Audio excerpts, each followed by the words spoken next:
بسم اللہ الرحمن الرحیم۔ السلام علیکم ورحمۃ اللہ وبرکاتہ۔ Learn and teach official channel پہ دورہ صرف و نحو سے دلچسپی رکھنے والوں کو خوش آمدید۔ لرن اینڈ ٹیچ کا مطلب ہے سیکھو اور سکھاؤ۔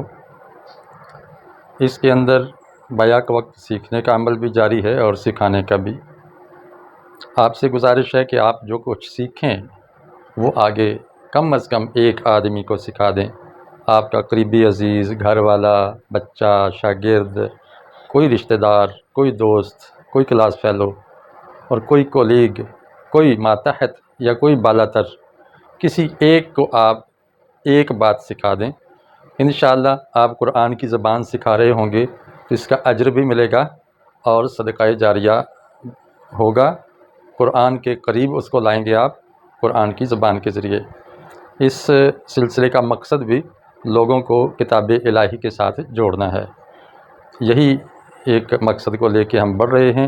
اگر آپ اس مقصد سے دلچسپی رکھتے ہیں اور یقیناً رکھتے ہیں تو اس ویڈیو کو لائک کیجئے، اس کو عام کیجئے، نشر کیجئے، شیئر کیجئے، اور کوئی کمنٹ ہو، کوئی مشورہ ہو، کوئی تجویز ہو، کوئی سوال ہو تو وہ ضرور کیجئے گا۔ آج کی ویڈیو کا ٹاپک اور موضوع ہے صرف صغیر۔ صرف صغیر کیا ہے؟ تو اس کو ہم صرف کبیر اور صرف صغیر کو موازنہ کر کے دیکھیں گے کہ یہ صرف صغیر ہوتی کیا ہے۔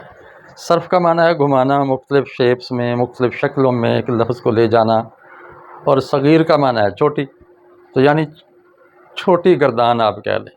ایک ہے صرف کبیر کہ بڑی گردان۔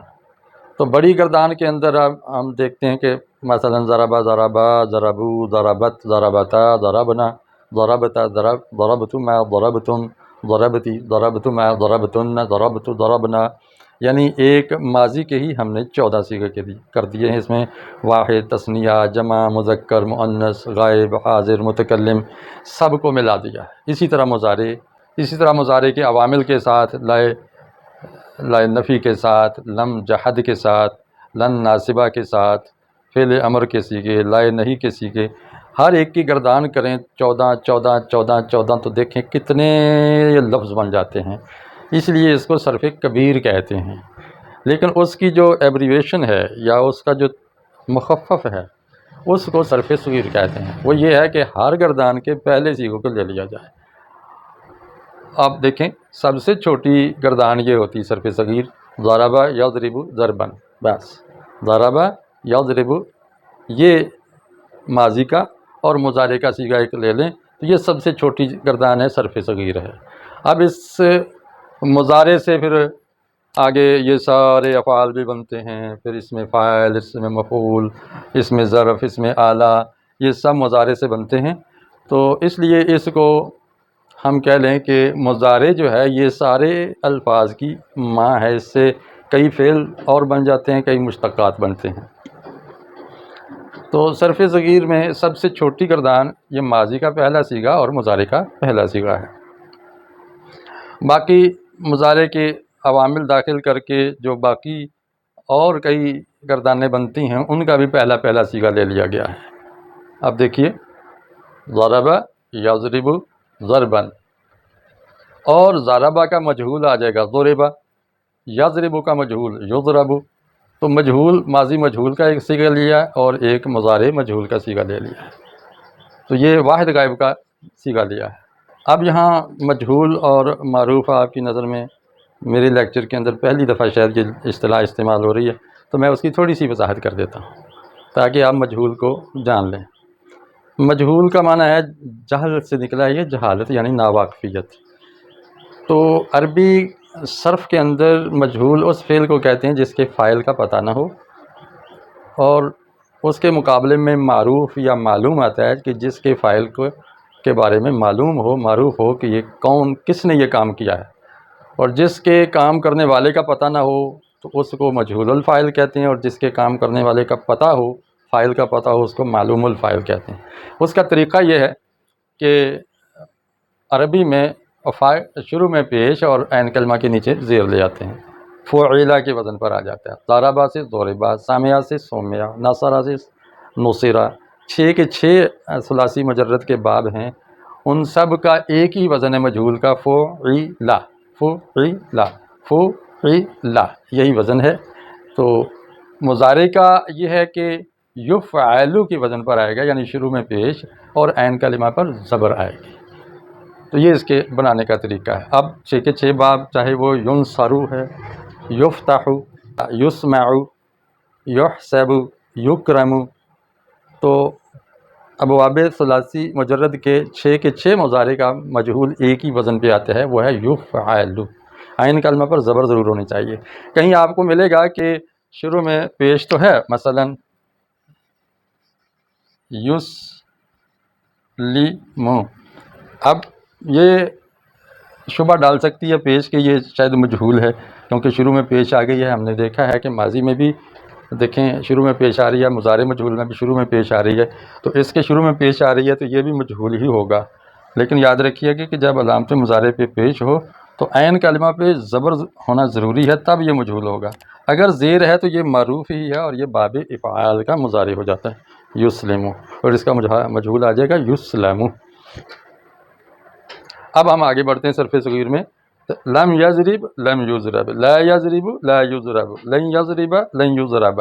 دیکھیں لم یضرب لم یضرب یہ معروف اور یہ مجہول، لا یضرب لا یضرب یہ معروف اور یہ مجہول، یضرب، تو لا داخل کر کے، لا نفی داخل کر کے ہم نے ایک ایک صیغہ اس کا دے لیا ہے۔ لن یضرب لن یضرب، لن یضرب معروف اور لن یضرب مجہول آ گیا۔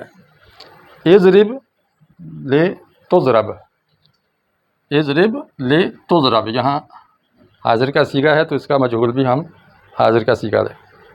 پھر آئے گا لیضرب لیضرب، لیضرب لیضرب۔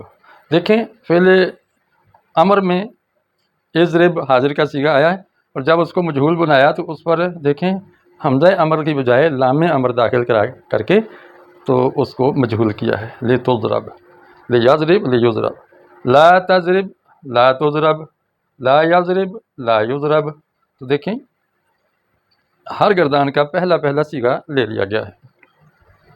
پھر اس سے جو مشتق ہوتے ہیں اسم بنتے ہیں، اس میں فاعل، بعض صرف صغیر میں پوری گردان واحد تثنیہ جمع مذکر مؤنث ہی لے لی جاتی ہے، اور بعض صرف مذکر کے لے لیتے ہیں، اور بعض صرف ضارب اور مضروب اور مضرب اور مضرب یہ لائن صرف واحد کی لے کے تو صرف صغیر کر لیتے ہیں۔ تو یہ تو آپ کے اپنے اختیار میں ہے، جتنی چھوٹی سے چھوٹی بھی آپ کر لیں، درمیانی کر لیں، تفصیلی کر لیں۔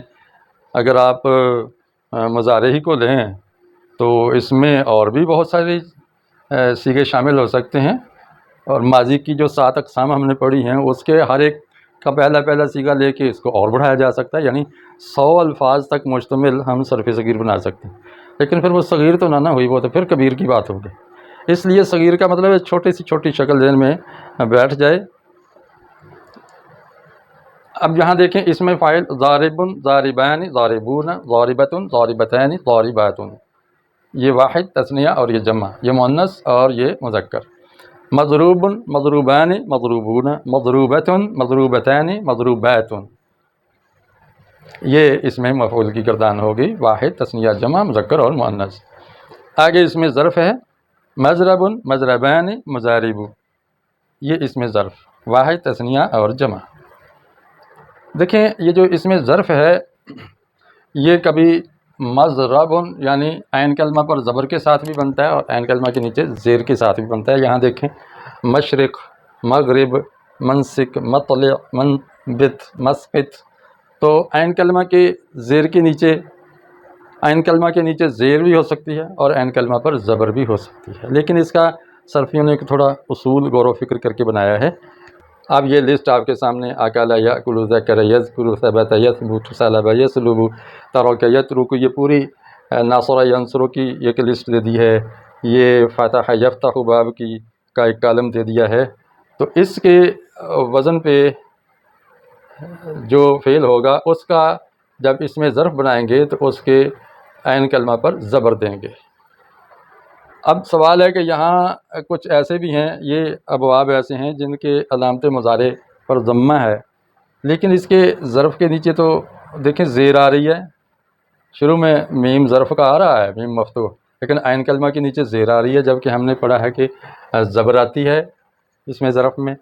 یعنی مزید آسان کروں تو یہ آتا ہے مفعل کے وزن پر.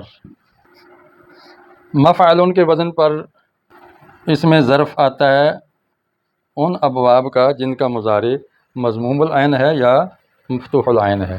مثلا ناصر ینصر، کرم یکرم، سمع یسمع، فتح یفتح. دوسرا اس میں ظرف کا وزن ہے مفعل. مفعل یعنی عین کلمہ کے نیچے زیر آ رہی. یہ کس کا آتا ہے؟ یہ ان کے علاوہ جو باقی دو باب رہ گئے ہیں وہ ہے ضرب یضرب یا حسب یحسب. یہ دو باب ایسے ہیں جس کا اس میں ظرف بناتے ہوئے عین کلمہ کے نیچے زیر آتی ہے. اب سوال ہے کہ یہ جو 12 اس میں ظرف ہیں اس میں تو عین کلمہ کے نیچے زیر ہے، جبکہ یہ سارے کے سارے ناصر ینصر باب سے ہیں، مضموم العین مضارع والے ہیں.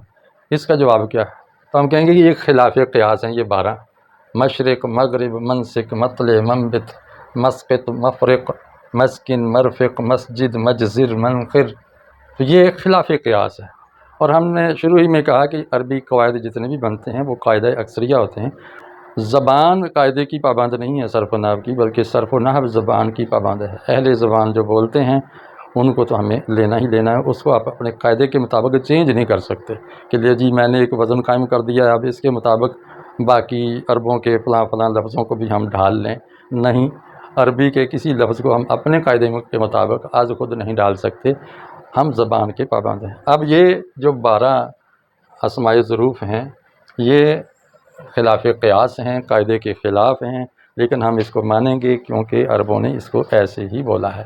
باقی قیاس کے مطابق جو آتے ہیں وہ ان کے علاوہ جتنے بھی مضموم العین مضارع والے ہیں یا مفتوح العین مضارع والے ہیں وہ مفعل کے وزن پر آئے گی، یعنی ان کے عین کلمہ پر زبر آئے گی.